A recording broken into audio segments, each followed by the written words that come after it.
ৰাখি শৰীৰ ভূষণে আৰু ময়ূৰ পাখি ৰুঞ্জয়পিত বস্ত্ৰে চৰতনু সুকুমাৰ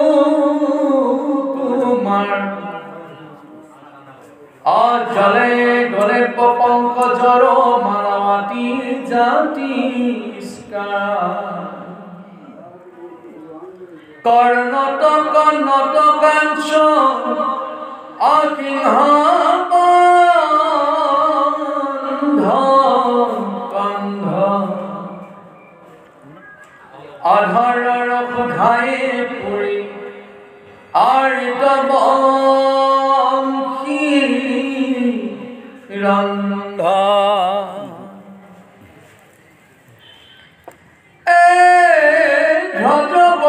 পঙ্কজে ৰঞ্জিত বৃন্দাবন অগোপ শিশু বেহি কৰয় প্ৰতিমাত মহিমা কীৰ্তন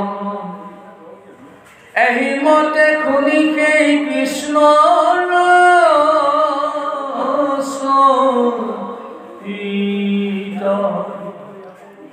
অনুৰূপ যুৱতীৰ পুত্ৰ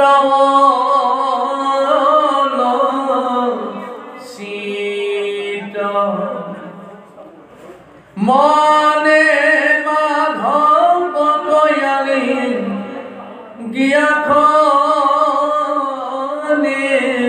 খনি জুমা জুমৈ গাৱৈ কৃষ্ণ গুণ গোপী গানে কৃষ্ণ জয় জগন্নাথ জয় জয়তে এই মহান ভাগৱত অনুষ্ঠানত জনোৱা সাধু গুৰু বৈষ্ণৱ ভকত ভকতনী যুৱক যুৱতী শিশু কিশোৰী সকলোকে মই ধন্যবাদ আগবঢ়াইছোঁ আৰু সকলোৱে পাৱাৰ বুলি আমাৰ মাথাত দিয়ক বুলি সকলোকে নিবেদন জনাওঁ। আজি আমাৰ পৰম ভাগ্য যিসকল লোকে সদাশয় কৰি লোকে আমাক আমন্ত্ৰণ কৰি আনি আপোনালোকক পাৱাৰ ধৰি লোৱা সুবিধাকণ দিলে সেইসকলক ঈশ্বৰে মংগল কৰক, মনৰ বাঞ্ছা পূৰ্ণ কৰক, আয়ুষৰ বিঘিনি শূন্য কৰক, ঐশ্বৰ্য বিভূতি প্ৰদান কৰক। আগলৈ এনেধৰণৰ মহান অনুষ্ঠান পাতি আমাৰ দৰে ভকতি দৰিদ্ৰ লোকসকলক ভক্তি তত্ত্ব জ্ঞান দিয়ক বুলি মই ভগৱানৰ ওচৰত প্ৰাৰ্থনা কৰোঁ। আৰু লগতে আজি ইমান সময় মই পোৱাত আমাৰ মাননীয় জয়কান্ত ডেকা দেৱে যিখন ভাগৱত ব্যাখ্যা কৰি আপোনাসকলক শুনোৱাইছে মই অশেষ ধন্যবাদ আগবঢ়াইছোঁ। আৰু সেয়াৰ লগতে আমিও অকণমান সহযোগ কৰি আপোনাসকলৰ মাজত যোৱাকৈ কৈ যাম। জানি বা অজানিতে যদি আমাৰ কিবা আৰ্টিষ্ট হয় আটাইকণ আপোনাসকলে শুধৰাই লৈ আমাৰ অধমকো দুটি ভাল জ্ঞান দিব বুলি সবাৰে চৰণত মোৰ প্ৰণিপাত থাকে।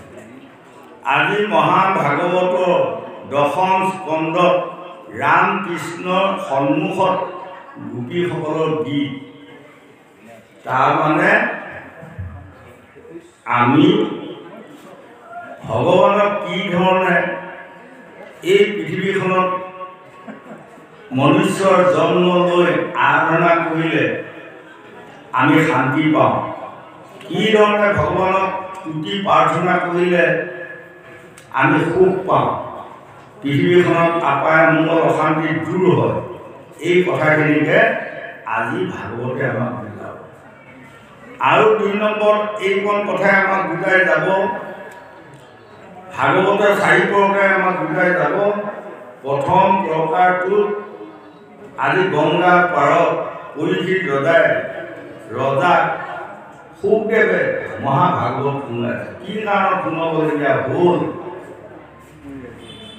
তেওঁ শৈবিক মুনিক অপদস্থ কৰাৰ ফলত তেওঁৰ পুত্ৰ সিন্ধি মুনিয়ে অভিশাপ দিলে, 7 দিনৰ ভিতৰত তোমাক দশমেৰে দংশন কৰোঁ।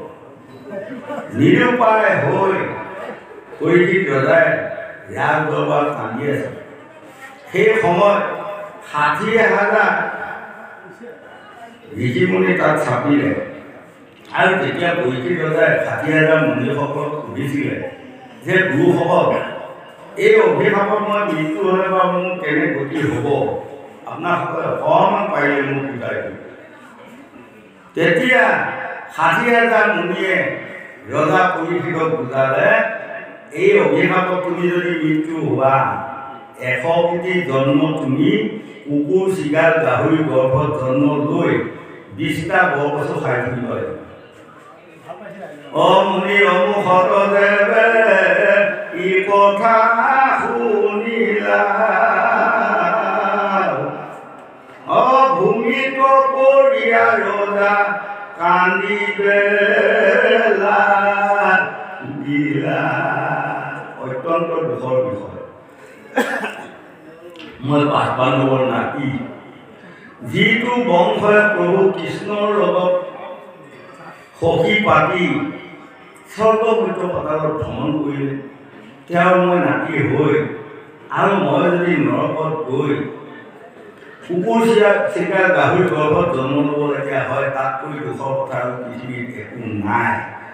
তেতিয়া লগে লগে কান্দি কান্দি পৰীক্ষিত ৰজাই আজি 60,000 মুনিক আবেদন কৰিছে যে গুৰুসকল, কি কৰিলে মই ইয়াৰ পৰা নিস্তাৰ পাম বা উদ্ধাৰ পাম এবং পৰামৰ্শ আগবঢ়াওক। তেতিয়া 60,000 মুনিয়ে কোনোবাই ক'লে তোমালোকে পূজা কৰা, পূজা কৰিলেই তুমি নিস্তাৰ পাবা। কোনোৱে ক'লে তীৰ্থ ভ্ৰমণ কৰা, কোনোৱে ক'লে যাগ যজ্ঞ কৰা, নানা ৰীতি নানা পৰামৰ্শ আগবঢ়ালে। সদৌ পৰীক্ষিত ৰজাই ক'লে যে গুৰুসকল, আপোনালোকে যিখন পৰামৰ্শ মোক আগবঢ়ালে সেইখন পৰামৰ্শ মোৰ মনোগ্ৰাহী নহ'ল। গতিকে মই যদি প্ৰশ্ন দিওঁ, প্ৰশ্ন দুটাৰ উত্তৰ মোক দিয়ক।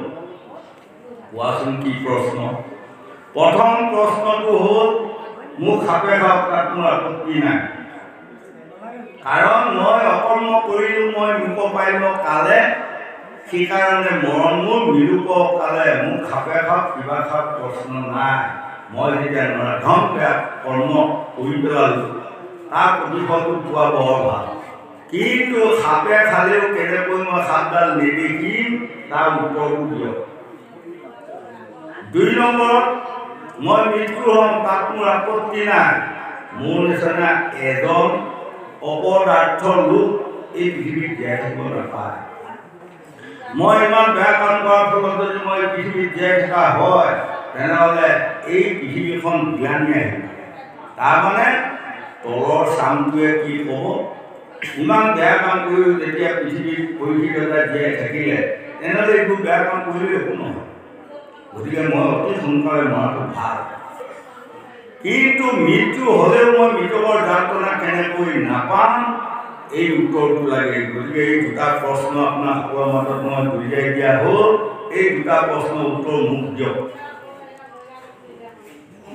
নিমিষৰ কাৰণে নীৰৱ হৈ থাকিল 60,000 মুনি, আৰু তাৰ পাছত ক'লে, ৰজা তুমি যি দুটা প্ৰশ্নৰ উত্তৰ বিচাৰিছা সেই দুটা প্ৰশ্নৰ উত্তৰ আমাৰ 60,000 মুনিৰ হাতত নাই। কাৰণ যাক সাপে খাব সেই সাপ দেখিব, আৰু যিয়ে মৃত্যু হ'ব সেই মৃতকৰ যান্ত্ৰণা পাবই।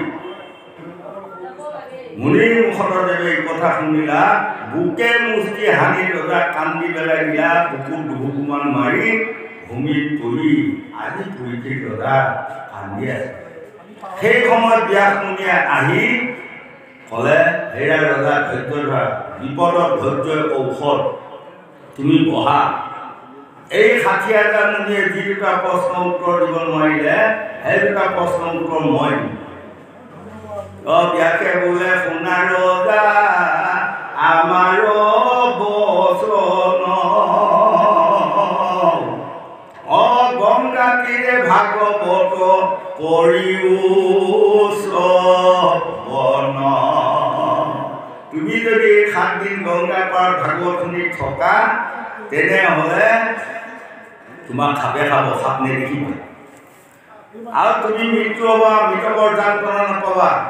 ব্যাসৰ বচন শুনি ৰাজা পৰীক্ষিত গংগা তীৰে গৈলা ৰজা হৈ বিষাদিত কুশপতে পদ্মাসনে বহি মহাৰ ৰায় সুকমুখে ভাগৱত শ্ৰৱণ কৰায় এইমতে ভাগৱত শুনি গৈ থাকোঁতে পৰীক্ষিত ৰজাই সুখদেৱক প্ৰশ্ন কৰিছে যে গুৰুদেৱ মোক এইকণ বুজাই দিয়কচোন ৰাম কৃষ্ণৰ লীলা গোপীসকলে কেনেকৈ গতি পালে কি গায় কি শুনি কি কৈ বা কেনেধৰণে সেৱা প্ৰাৰ্থনা ভকতি কৰি গকুলৰ গোপিনীসকল বা যুৱতীসকল কেনেকৈ গকুল বৈকুণ্ঠগামী হ'ল এইকণ কথা মোক সোমোৱাই দিয়ে আৰু তেতিয়া সুখদেৱে কৈছে ধন্য ৰাজা পৰীক্ষিত তোমাৰ মৃতকৰ সময়টোতে প্ৰভু ৰামকৃষ্ণৰ বাণী শুনাত ইমান আগ্ৰহ হোৱা নিশ্চয় তুমি আত্মাক পুতি দিব পাৰিবা মই কৈ যাওঁ শুনক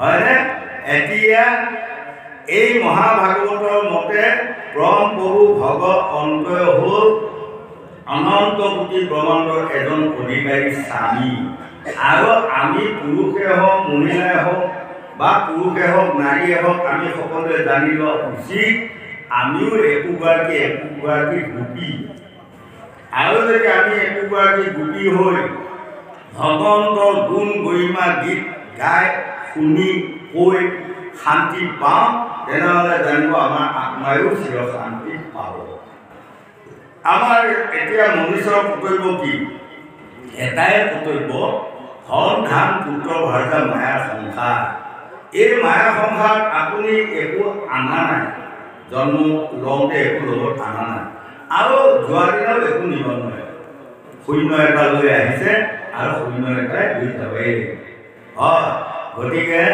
কৃষ্ণকান্ত সন্দিকৈ গ্ৰন্থৰ পানীখনত লিখিছে হেৰা লোকসকল পাৰিলে তোমালোকে শূন্য কিন্তু দাম নাই 100টা শূন্য যদি আপোনাৰ বহীখনত লিখি লৈ যায় তাৰ এটা পইচাও দাম নাপায় যদি যৎপূৰ্ণাস্তি চেষ্টা কৰি শূন্যটো বাওঁ হাতে যদি আপুনি এটা পাতি দিব পাৰে তেতিয়া একেবাৰে 10 নম্বৰ পাব যদি 5 পাতি ল'ব পাৰে 50 পাব যোনে যেনেকৈ পাৰে গতিকে আপোনালোকে শূন্য এটা লৈ আহিছোঁ বুলি বহি নাথাকিব যৎপূৰ্ণাস্তি চেষ্টা কৰক বাওঁ হাতে যাতে কিবা এটা নম্বৰ উঠি সেই নাম্বাৰটো পোৱাৰ লগে লগে ইহকালে পৰকালে আমাৰ আত্মাই গোটেই যান গোটেই শান্তি পাওঁ হয়নে গতিকে আমাক কৈছে সেই লোকসকল ধন ধান পুত্ৰ ভাৰ্যা আমাক লাগিব সত্য কিন্তু ইয়াত 2 নম্বৰ থ ই মৃতকৰ বেলা কাকো কোনেও সহায় নকৰে সহায় কৰিব এজনেই সেইজনে হ'ল পৰম প্ৰভু দেৱকী নন্দন দেৱ কৃষ্ণ গতিকে আপোনালোকে খাওঁতে শুওঁতে উঠোঁতে বহোঁতে শয়নে সপোনে কাহে হাতীয়ে কৰোঁতে পিছলওঁতে হামিয়ে হিকটিয়ে ভগৱন্তৰ নাম গোৱা শুনা সুবিধা অকণমান যদি লয় তেনেহ'লে আপোনালোকৰ নিশ্চয় নাম্বাৰ পঢ়িব 4 বেদ 14 শাস্ত্ৰৰ কাৰণে আমাক বুজাইছে বুলি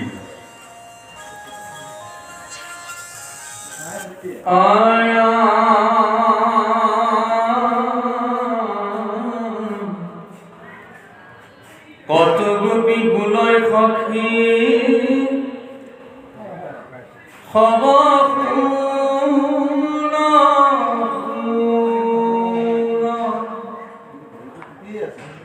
কদে কবৰ নাই মোৰ বন্ধু মাধৱ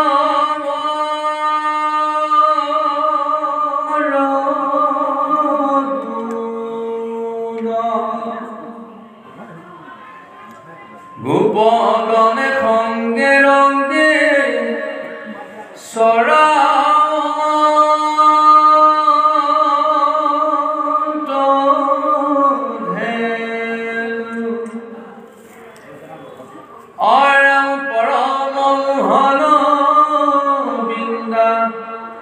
বনে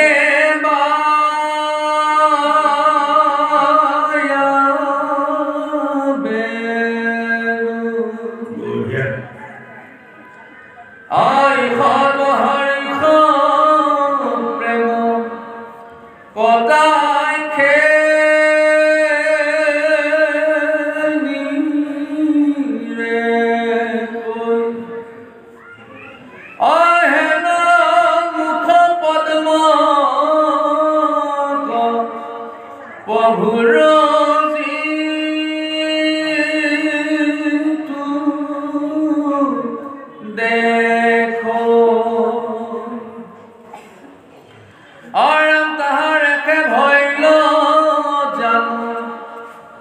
চক্ষুৰ সফল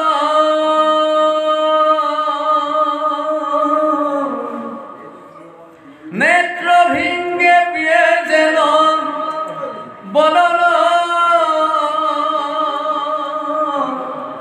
কমল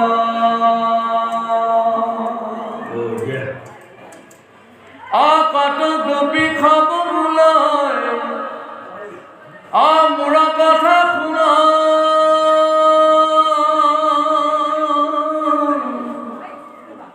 খুৱন চন্দ্ৰহে দেহা গোবিন্দ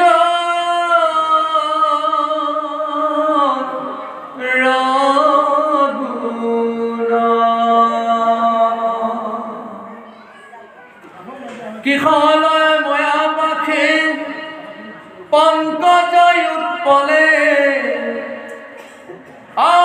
মানুহৰ মালা গান্ধী পিন্ধি কাগলে এতিয়া আজি সকলো গোপীসকলে প্ৰভু ভগৱন্ত কেশৰ পৰা নখলৈ এইখন বিশ্লেষণ কৰিছে মাথাত ময়ূৰ পাখি কপালত কলকা পান্ধি কাণত কুণ্ডল ডিঙিত মুকুতাৰ হাৰ গলত বনমালা কৌটিত পীতবস্ত্ৰ বুকত শিৱৎস পান্ধি বাহুত গলয়া হাতত কংকণ ইত্যাদি হয়নে এইকণকে আমাক কৈছে আমাৰ লোকসকলে মন কৰিব স্বামী বিবেকানন্দ দেৱৰ বাণী গ্ৰন্থখনত দেখিছে এজন মানুহে একো নাজানে ভগৱানৰ নাম কেনেকৈ ল'লে ভগৱন্ত সন্তুষ্ট হয় তাক তেওঁ বুজি নাপায় কিন্তু যদি তেওঁ এগছ বন্তি জ্বলাই লৈ ভগৱন্ত কেশৰ পৰা নখলৈ ভৰি লৈ মানে এইকণ কথা নিজৰ হৃদয়তে বিশ্লেষণ কৰি যদি উপাসনা কৰে তেনেহ'লে তেওঁ ইহকালে পৰকালে য'তেই জন্ম পাব ত'তেই শান্তি পাব হয়নে গতিকে আমাক অশান্তি দিয়া বস্তুকেইটা কিন্তু আমি ত্যাগ দিব পাৰিব লাগিব সেইকেইটা বস্তুৱে আমাক দুখ দিয়ে যিকেইটা বস্তুৱে আমাক নৰকত নিয়ে সেইকেইটা বস্তু আমি আজি বাছি উলিয়াব লাগিব আৰু গোপীসকলে তেওঁলোকে বাছি পালে এক দুই নম্বৰতে আমাক দেখুৱাইছে বৰ্জৰ গোপীসকলে মধ্যৰাতি শৰৎ কালৰ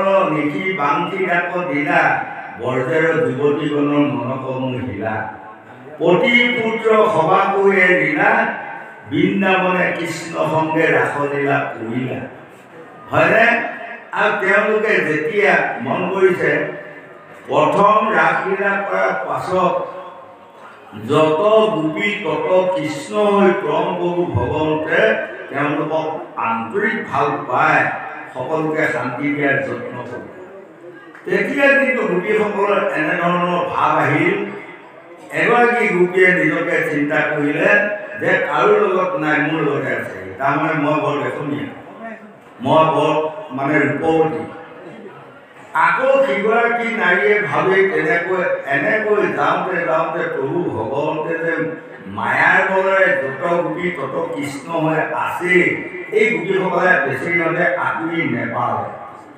আঁতৰি নোপোৱাৰ কাৰণে তেওঁলোকৰ অহংকাৰ এতিয়া মন কৰক গৌৰৱ চাৰিটা কি গৌৰৱ জানে আজি আমি জানি লোৱাটো উচিত এটা হ'ল ধনৰ গৌৰৱ এটা হ'ল বলৰ গৌৰৱ এটা হ'ল বিদ্যাৰ গৌৰৱ এটা হ'ল ৰূপৰ গৌৰৱ হয়নে ধনৰ গৌৰৱ পূৰ্ব জন্মৰ কিবা অকণমান পুণ্যৰ ফলত আপুনি এইটো জন্মত বৰ ধনী সদাগৰ হৈছে হেৰা লোকসকল মই নিজকে ধনী সদাগৰ বুলি অহংকাৰ গৌৰৱ নকৰিবা কৰিলে তাতে পতন হয় আৰু কোনোবা এজন বলিষ্ঠ হৈছে দেখিছেনে পৰৰ জন্মত কোনোবা এটা পুণ্যৰ ফলত এইটো জন্মত আহি মহাবলিষ্ঠ হৈছে মই বলিষ্ঠ বুলি যদি নিৰ্বলীসকলৰ ওপৰত অত্যাচাৰ চলায় পঞ্চতম দত্ত পতন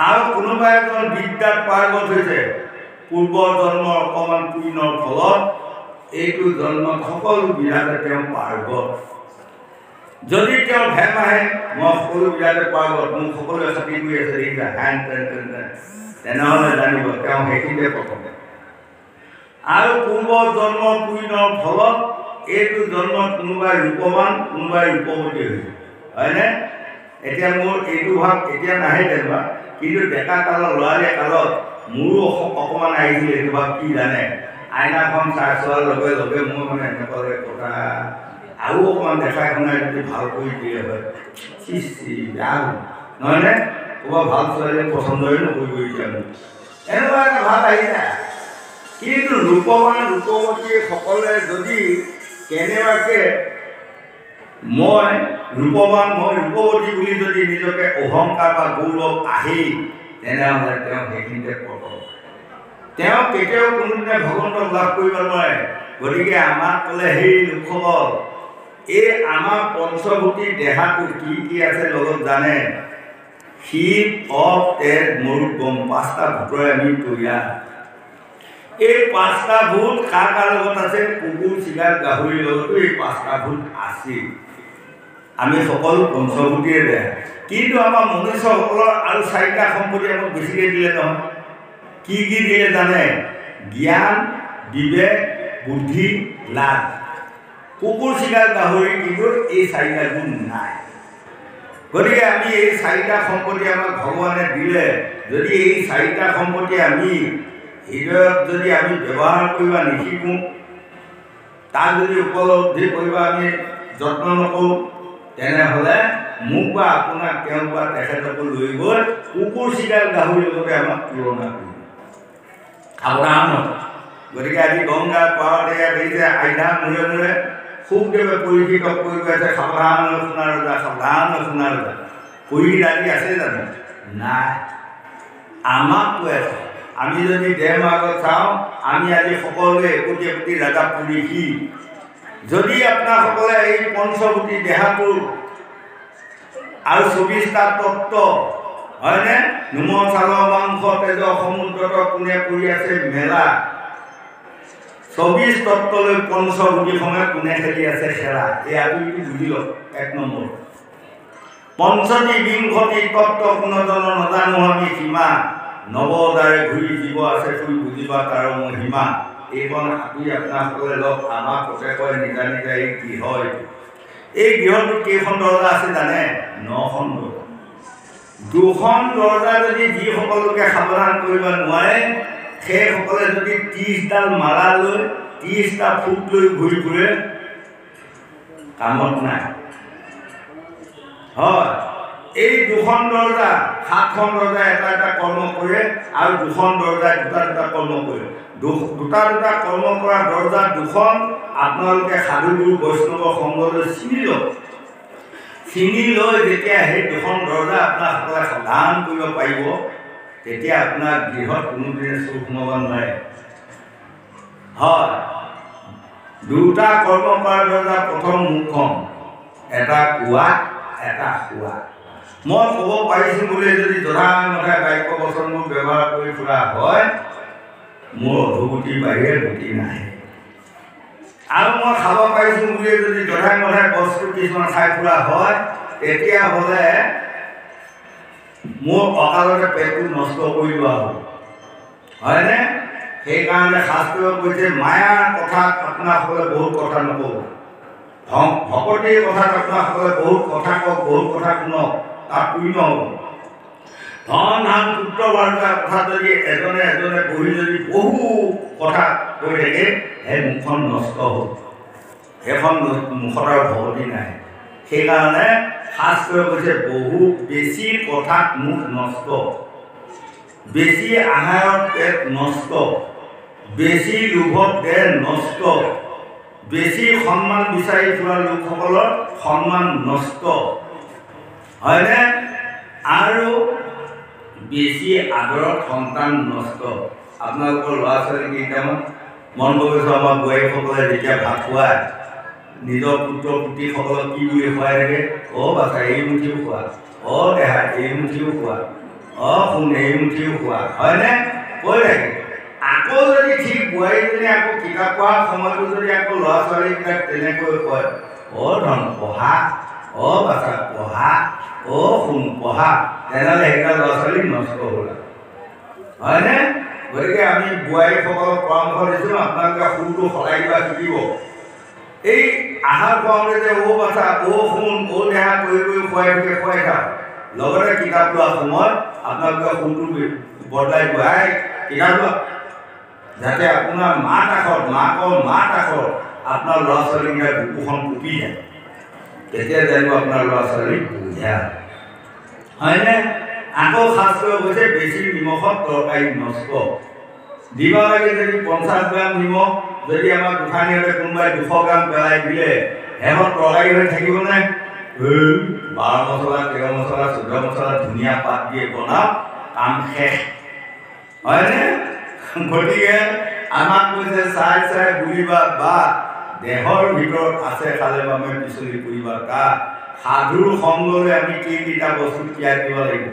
অহংকাৰ, অভিমান, অসূয়া, বাহাদুৰি, টেম্পাৰ, গৌৰৱ, জেদ এইকেইটা বস্তু। সেইকাৰণে স্বামী বিবেকানন্দ দেৱৰ গ্ৰন্থখনত লিখিছে এই অহংকাৰ, অভিমান, অসূয়া, বাহাদুৰি, টেম্পাৰ, গৌৰৱ, জেদ এইকেইটা বস্তুৱে কেতিয়াবা আপোনাক ধন্ধা নিৰ্মল কৰি দিছেনে? আৰু কেতিয়াবা আপোনাক মান সন্মান উপাৰ্জন কৰি দিছেনে? তলত লিখিছে যদি একো দিয়াৰ ক্ষমতা সেইসকলৰ নাই সেইকেইটা বস্তু হৃদয়ত নাই অতি সোনকালে দলিয়াই পেলাও। যিজন মানুহ গাত অহংকাৰ এটা গুণে আছে মানুহজন অহংকাৰ তেওঁ যেনিবা 12খন ভাগৱত শুনিয়ে ফুৰিলে কামত আহিবনে? গোসাঁইসকল মন কৰিব। আমাৰ অধমৰ কথা কৈ যাম এই আহি আছে কথা কৈ যাওঁতে যদি ক'ৰবাত কিবা আগ পিছ পাই আপোনাসকলে ক'ব হয়। গতিকে এজন মানুহ মহান গৌৰৱী তেনেহ'লে উৰি নালাগে তেওঁ সেইটোৱেই কাল সেইটোৱে শত্ৰু। এজন মানুহ অহংকাৰী সেইটোৱে শত্ৰু। এজন মানুহ দাম্ভিক গুণ এটা আছে সেইটোৱে শত্ৰু হয়নে? গতিকে সাৱধান 6টা ৰিপুৰ পৰা এইবোৰ জন্ম লোৱা। আপোনাৰ চাইকেলখনৰ 3টা লিক আছে যাই পেলাই ধোঁৱাধুম মিস্ত্ৰীটো কৈছে লিককেইটা বাতি দিয়ক সেই 2টা লিক বাতি দিলে এটা লিক নাবাতিলে। তাৰপিছত বাৰু চাইকেলখন কামত আহিবনে লিক বাটা সেইটো লিকই গোটেইখিনি হাৱা গুচি যাব। এই তদুক আমাৰো মন কৰিব অহংকাৰ, অভিমান, অসূয়া, বাহাদুৰি, টেম্পাৰ, গৌৰৱ, জেদ এইবোৰ একোটা লিক বুলি ধৰি লওক। চাইকেলৰ টিউবত ওলোৱা লিক হয়। সেয়া যদি এটা আমাৰ হৃদয়ত থাকে আমি যিমান হৰিনাম গান কম শুনিম এইবোৰে কাম নকৰিব। গতিকে 1 নম্বৰতে আমি এই মহান ভাগৱত শুনি আজি গোপীসকলে কেনেকৈ প্ৰভু ভগৱন্তক লাভ কৰিব পাৰিলে, কি কাৰণত সদৌ শেষত তেওঁলোকে কিবোৰ ত্যাগ দিব পাৰিলে বা ত্যাগ দিলে, সেনেকৈ আমিও যদি এই ভাগৱতে কোৱা ত্যাগী বস্তুবোৰ যদি আমি ত্যাগ দিব পৰা যায় আৰু যিবোৰ গ্ৰহণ কৰিব দি আছে ভাগৱতে সেইবোৰ যদি আমি গ্ৰহণ কৰিব পৰা যায় তেনেহ'লে আমি আত্মাক গতি দিব পাৰিম হয়নে?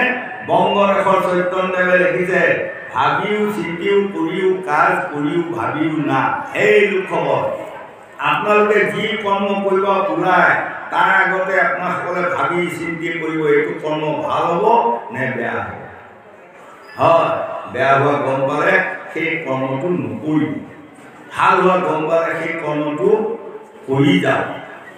চাৰ মধ্যে মাংসেৰ জোল চাৰ কামিনীৰ কুল গোড়া নিতাই হৰি হৰি কুল হয়নে? সেই লোকসকল মন মাংসৰ জোলটো পাহৰি পেলাওক। এজন মানুহে শাস্ত্ৰ ভাগৱত দুগুৰি শুনা মানে আগ্ৰহ আছে আৰু শাস্ত্ৰ ভাগৱতে বহুত টকা পইচা দান দিয়ে সঁচা, কিন্তু গধূলিৰ পৰত মদ আৰু মাংস নহ'লে তেওঁ নহয়। তেনেহ'লে জানিব সেইটোৱে লিক ওলাই আছে তেওঁ, সেইটো লিকৰ দ্বাৰা তেওঁ কামত নাহিব হয়নে? গতিকে আমি খাদ্য সতৰ ৰজত তমত 3টা গুণৰ খাদ্য আছে এই ওলাবলৈ আপোনাসকলে কি গুণৰ আহাৰ খাব লাগিব? আমি সৎগুণৰ আহাৰ খাব লাগিব।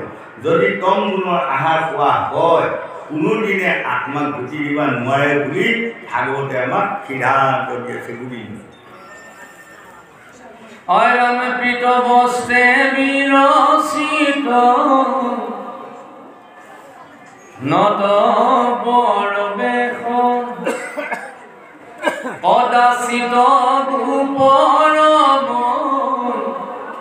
ধতহি শিকেশ অৰাম প্ৰকাশন্ত তানৰূপ নিৰেখি নয়নে কিনো পুণ্য কৰিলে স্থূৰ গানে হকি অবুধি মূলাই কত গোপী আখি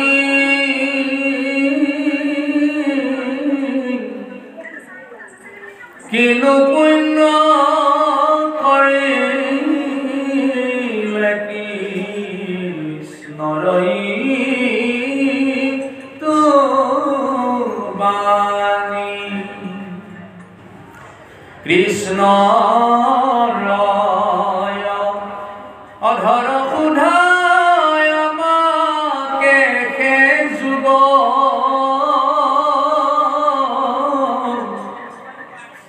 দেখ দেখ সতন তেজ থেষ্ট কৰে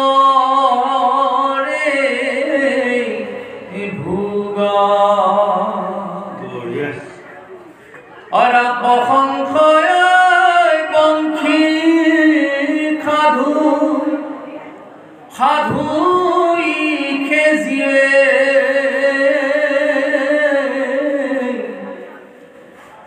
কেৱলে অমৃত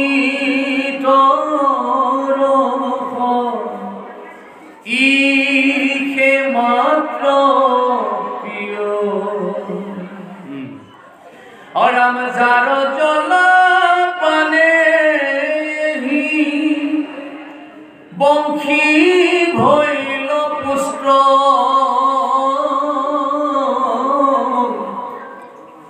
আৰ মাতৃ তুল্য ইটো অনদী এখন দুষ্ট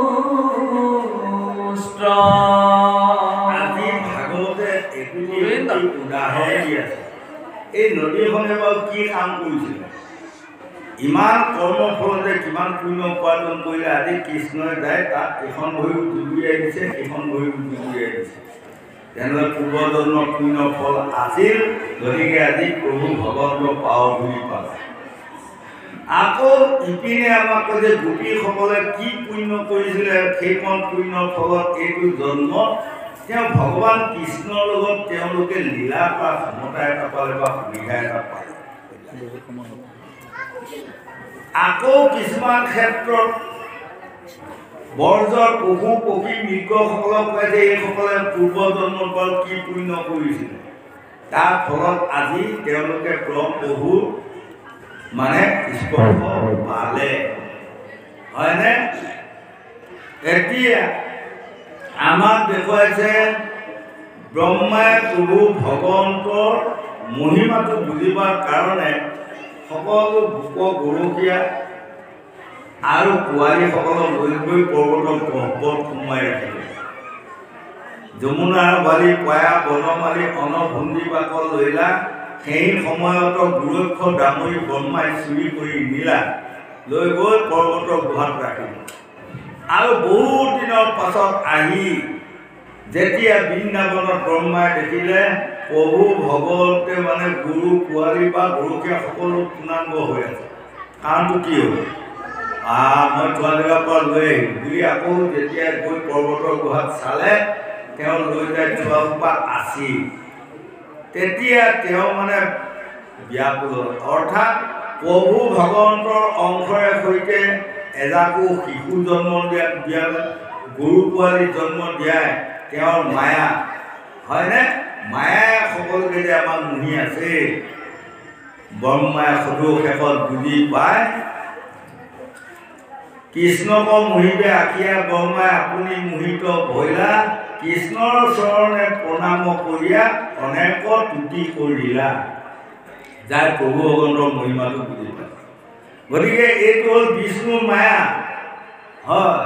এতিয়া আমাৰ মন কৰিবচোন, এঘৰ মানুহ গৃহিণীগৰাকী বোলে মোৰ গৃহিণী, পুত্ৰকেইটা মোৰ পুত্ৰ, পুত্ৰীকেইজনী মোৰ পুত্ৰী, নাতিকেইটা মোৰ নাতি। সেই লোকসকল কোনে কাৰ ককা হ'ব পাৰে, কোনে কাৰ পিতৃ হ'ব পাৰে, কোনে কাৰ মানে মাতৃ হ'ব পাৰে। এয়া হ'ল বিষ্ণুৰ মায়া। ঐ অচিনাই ৰান্ধিলে, ঐ অচিনাই বাঢ়িলে, অচিনাই অচিনাই খাই, অচিনাই অচিনাই লাগে ভাৰ্যা পুত্ৰ, ও জীৱৰ চিনা চিনি নাই। হয়, আপোনালোকে যে গোটেই এজনে কৈ আছে মোৰ কৰিবা মোৰ কৰিবা, আপোনাৰ পৰিবাৰৰ আত্মাটোত চিমা আছেনে? আমুকা ধনীয়ে গুৰি আছেনে গোসাঁই? নাই। আকৌ আইসকল বা গোসাঁনীহঁতৰ আত্মাটোত চিমা আছেনে? আমুকা ধনীয়ে গুৰি, আমুকা স্বামী আমি বুলি স্বামী বুলি, আমুকা পুত্ৰ বুলি আমুক পুত্ৰী বুলি কাৰোবাৰ চিম আছে? নাই। আৰু আমাৰ আত্মাবোৰ ৰঙা, বগা, ক'লা, কজলা, হালধীয়া, পখৰা কিবা বেলেগ বেলেগ আছেনে? ইও নাই, নহয়নে? সি আত্মা ডেকাও নাই, বুঢ়াও নাই, সি সদায়। গতিকে এই আত্মাটো আমি চিনি পোৱা নাই। গতিকে আমি চিনি পাব যত্ন কৰিব লাগিব। সেইকাৰণে আমাক কৈছে এই লোকসকল আঁতৰি, যিসকলে এই দেহটোৰ আঁতৰি ল'ব পাব তাকে কৈছে আঁতৰি। তাৰমানে আমাৰ দেখাচাৰ বেদাচাৰ দুটা। দেখাচাৰ হ'ল এজন মানুহ ভাগৱত ব্যাখ্যা কৰিব লাগিব বা পাঠ গাব লাগিব, তেওঁ আঁতৰি হৈ আহিব লাগিব। এজন মানুহ মেধি পাচনি কৰিব, তেওঁ আঁতৰি হৈ আহিব লাগিব। এজনক বায়নৰ দায়িত্ব দিলে তেওঁ আঁতৰি হৈ আহিব লাগিব। তেনেকুৱা আমাৰ সামাজিক নিয়ম, এইটো থাকিবই লাগিব। এইটো দেখাচাৰ আঁতৰি। বেদাচাৰ আঁতৰি মানে কি? আমি এই দেহটোৰ ক'ত কি আছে আমি আঁতৰি পাব লাগিব, তাকে কয় বেদাচাৰ আঁতৰি। মোৰ দেহটোত আপোনাৰ দেহটোত আপোনাৰসকলে বুজি পাওক কোনটো বস্তুৱে মোক ক্ষতিকাৰক কৰি আছে। লোভ, মোহ, কাম, ক্ৰোধ, মদ, মৎসৰ্য, ছটা ৰিপু। এই ছটা ৰিপুৱে আমাক ক'ত ক'ত ক্ষতি কৰি আছে, ক'ত ক'ত ভকতি নাশ কৰি আছে, আমি এই আঁতৰিটো ল'ব লাগিব। এই আঁতৰিটো পোৱাকৈ কৈছে বেদাচাৰ আঁতৰি। মই এতিয়া বৰ্তমান মৰিগাঁৱত থাকোঁ, আপোনালোকৰ একেবাৰে আগত মোৰ আচল ঘৰ আছিল মাটি পৰ্বত। তেতিয়া আমি ল'ৰালি কাল কেইজনমান মানুহক মানে মেধি পাচনি পাতিব, ৰাইজে আঁতৰি কৰিব যাব দিছে, আঁতৰি হৈ আহিলেগৈ আৰু। এতিয়া এজন বুঢ়াই এজনক সুধিছে, বোপা আঁতৰি হৈ আহিব? কৈছে আঁতৰি হৈ আহিব। অঁ, তোৰ যে ছটা ভাইয়ে আছিল তাক আঁতৰি কৰি আনিছনে নাই?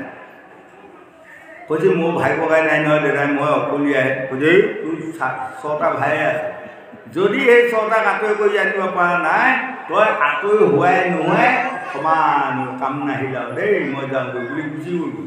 সন্ধিয়া আহি কেইজনমান বুঢ়াৰ আগত যায় মানুহজনে কৈছে, দেউতাই ক'লেও নুবুজে, মোৰ ভাই ককাই নাই বুলি কওঁ, তেওঁ কয় বোলে মোৰ ছটা ভায়েক আছে। এই তেতিয়া এজনে বুজাইছে ছটা ভায়েক কোনকেইটা জানা? লোভ, মোহ, কাম, ক্ৰোধ, মদ, মৎসৰ্য, ছটা ৰিপু, ছটা ভায়েক। যিজন মানুহে এই ছটা ভায়েকক আঁতৰি কৰিব নোৱাৰে, তেওঁ যেনিবা 21ডাল মালা 32ডাল মালাই লৈ ফুৰিলে আঁতৰি হৈ কামত আহিব নাহে। গতিকে সাৱধান হওক আমাৰ লোকসকল। আমি লোভৰ পৰিৱৰ্তে শাস্ত্ৰ ভাগৱত শুনি সন্তুষ্টি প্ৰকাশ কৰা অভ্যাস আনক। অভ্যাস কৰি যাওঁতে যাওঁতে এইটো স্বভাৱত পৰিণত হ'ব, যেতিয়া আপুনি তাক মানে ত্যাগিব পাৰিব। মোহৰ পৰিৱৰ্তে ত্যাগ স্বীকাৰ কৰা অভ্যাস কৰক এতিয়াৰ পৰা। আমি সকলোৱে যেতিয়া অভ্যাস কৰিম, যাওঁতে যাওঁতে যাওঁতে যাওঁতে ই স্বভাৱত পৰিণত হ'ব। কামৰ পৰিৱৰ্তে আমি ধৈৰ্য শক্তি অনাৰ অভ্যাস কৰিব লাগিব। অভ্যাস কৰি যাওঁতে যাওঁতে ই স্বভাৱত পৰিণত হ'বগৈ। কাম শক্তিটো কিমান ডাঙৰ শক্তি জানে? আমাৰ উঠি অহা যুৱক যুৱতী প্ৰজন্মসকল অকণমান শুনি ল'ব। আমাৰ প্ৰত্যেকৰে নিজা নিজা গাত আমাৰ কিমান আমি বলৰ মানুহ, 40 কেজিৰ পৰা 60-70 কেজি ওজনৰ বল থকা মানুহে আমি, তাৰ ওপৰত আমাৰ বল নাই। কিন্তু আমাৰ প্ৰত্যেকৰে হৃদয়ত থকা কাম শক্তিটো 7টা হাতীৰ বল আছে বুলি কৈছে শাস্ত্ৰত। যেতিয়া সি জোৰ কৰি কোনোবা পিনে টানি নিব আপুনি তাক বলেৰে ঘূৰাই আনিব পৰা ক্ষমতা নাই। কাম শক্তিটো ইমান ডাঙৰ। গতিকে এই কাম শক্তিটো যদি আপোনাসকলে পৰিচালনা কৰিব বিচাৰে তেনেহ'লে সাধুগুৰু ভকত ভকতনী সংগ লৈ ধৈৰ্য শক্তি আনাৰ আপোনালোকে স্বভাৱ বনাওক, নহয়নে? আৰু ক্ৰোধৰ পৰিৱৰ্তে আপুনি সহ্য কৰা ক্ষমতা অভ্যাস সহ্য গুণ, তেতিয়া ক্ৰোধটো নাশ হ'ব। যেতিয়ালৈ এজন মানুহ খুব ক্ৰোধ বুলি কোৱা বস্তুটো হৃদয়ত থাকিব তেওঁ এখন পৃথিৱীত কোনোদিনে ভকতি উপাৰ্জন কৰিব নোৱাৰে। গতিকে আমাৰ আইসকল বোপাইসকলে কেতিয়াবা বুঢ়া বুঢ়ীসকলে কয় নহয়, অ' উপায়ন খং নামে চাণ্ডাল দেই, উপায়ন খং নামে চাণ্ডাল, হয়নে? আৰু দুটা হ'ল মদ আৰু মৎসৰ্য। মদৰ পৰিৱৰ্তে আমি যদি দয়াগুণ অনাৰ অভ্যাস কৰোঁ তেনেহ'লে কি আমাৰ পৰিচালিত হ'ব। আৰু মাধুৰ্যৰ পৰিৱৰ্তে যদি আমি সকলোকে সমাগুণ অনাৰ অভ্যাস কৰা যায় তেনেহ'লে এই 6টা ৰিপু যিদিনা আপোনাৰ সুপৰিচালিত হ'ল সেইদিনা আপুনি এবাৰ নাম ল'লে বুজিব। গতিকে মহাপুৰুষ শংকৰদেৱে কীৰ্তনত দেখিছেনে? এক নামে যত পাপ খঙাইতে পাৰে ততে পাতকী পাপ কৰিতে নপায়। এবাৰ নাম ল'লে লক্ষ লক্ষ পাপো আপোনালোকৰ নাশ হ'ব। কিন্তু আৰু কেইপাতমান লুটিয়াই পেলাই চাবচোন কীৰ্তনখনত, তাত আকৌ মহাপুৰুষ শংকৰদেৱে লিখি থৈ গ'ল কলি নৰ পাতকী হ'ব। যদি এবাৰ নাম ল'লে চব পাপ নাশ হয় তেনেহ'লে কলি নৰ পাতকী হোৱা শব্দটো তাত কিয় লিখি থৈ গ'ল? গতিকে কাৰণ আছে, নহয়নে?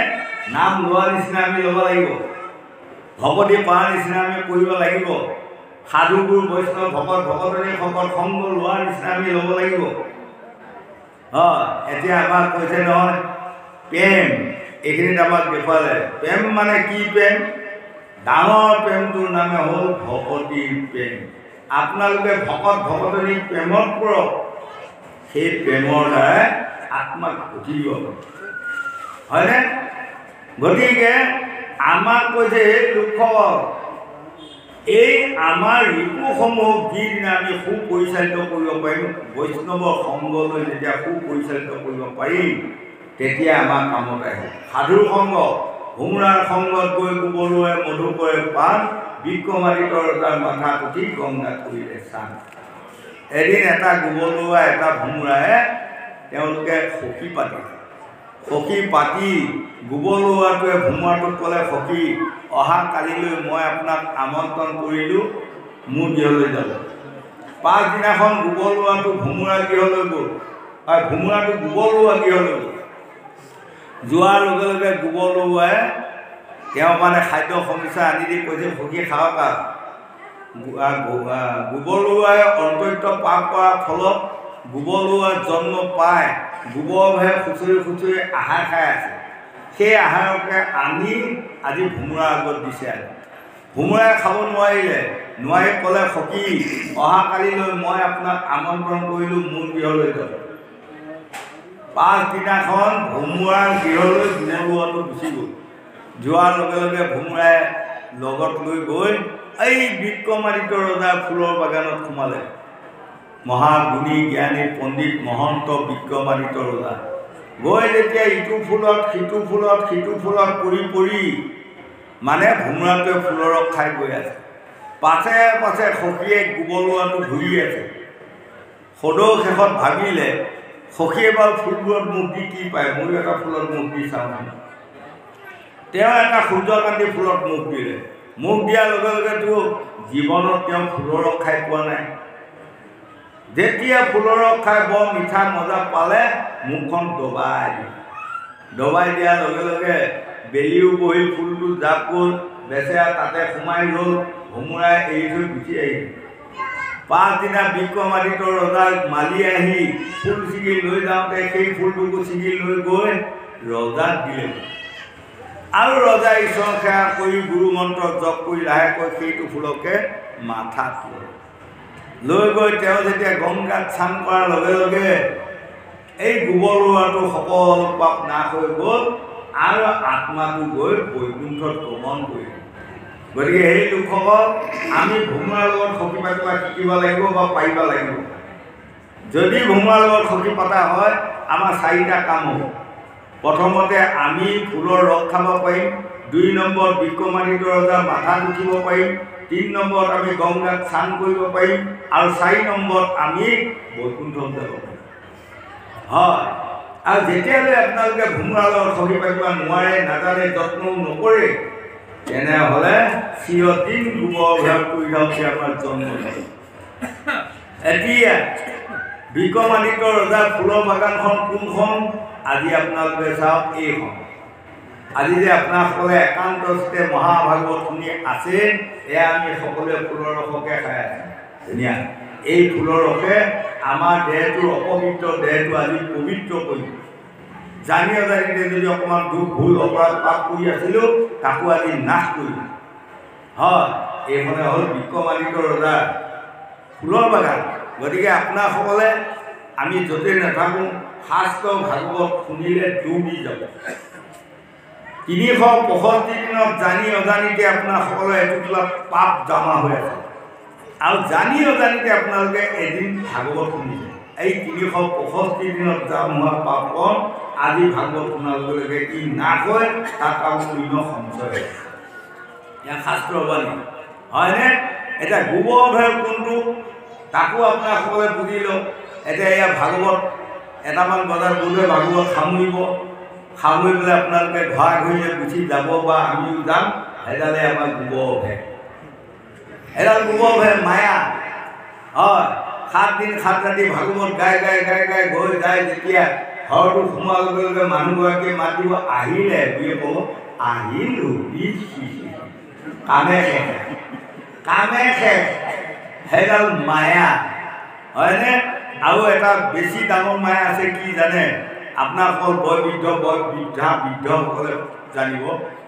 সম্পত্তি শেষ হাতী, চেনেহৰ শেষ নাতি। হয়নে? জ্যোতিষ শাস্ত্ৰত ভেগু আদি বাৰমণিসকলে লিখিছে আগৰ যুগততো মটৰ গাড়ী কিনাৰ কম্পিটিশ্যন নাই। তেতিয়া হাতী, যি ঘৰ মানুহৰ হাতী হ'ল সেই ঘৰ মানুহৰ মানে আৰু ক'বা বাকী নাই, তাৰ ওপৰত ধনী মানুহ নাই। হয়নে? গতিকে কৈছে সম্পত্তি শেষ হাতী আৰু চেনেহৰ শেষ নাতি। মন কৰক আপোনালোকে এতিয়া ইয়াত আছে, ঘৰ যাই পোৱাৰ লগে লগে এজন বৰ মানি মানুহে যেনিবা আপোনালোকৰ দণ্ডুৱাত আছে, হাইস্কুলৰ মাষ্টৰে আছে, কলেজৰ প্ৰিন্সিপালে আছে, তেওঁতো কোনেও কাণত ধৰিব নোৱাৰে, পাৰে জানো? নোৱাৰে। কিন্তু ঘৰ যাক নাতিনীয়ে সৈতে কাণ পকাই থাকিব লাগে, হয়নে? আৰু নাতিয়ে সৈতে যেতিয়া আপোনালোকৰ কাণ চুলি নাক পকাই থাকিব, কিনো আনন্দ, কিনো ফূৰ্তি লাগে। মই নিজেও গম পাইছোঁ, খুব ভালে লাগে। মাত্ৰ কোনোবা বেছিকৈ টানি দিলে কওঁ আৰু দুখ পাইছোঁ, দুখ পাইছোঁ।